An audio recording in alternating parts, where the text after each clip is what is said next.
یہ خیال ہے کہ میں صرف روح ہوں،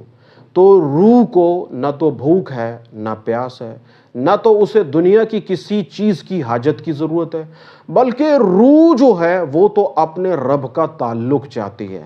جبکہ مجھ جیسے انسان کو یا ہم کو جو آج ہم اس روئے زمین پر زندہ ہیں، ہمیں بھوک بھی لگتی ہے، ہمیں پیاس بھی لگتی ہے، ہمیں سردی اور گرمی کا احساس بھی ہوتا ہے، ہمارے اندر شہوت بھی پیدا ہوتی ہے، ہمیں دنیا کی بھی حاجت ہے، جبکہ روح کو اس چیز کی کوئی حاجت نہیں۔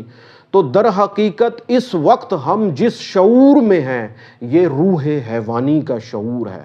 اور ہماری جسم کے اندر جو لاشعور ہے وہ روح نورانی کا شعور ہے۔ تو اللہ تبارک و تعالیٰ نے انسان کے اندر دونوں قسم کے مادوں کو جو ہے وہ رکھ دیا،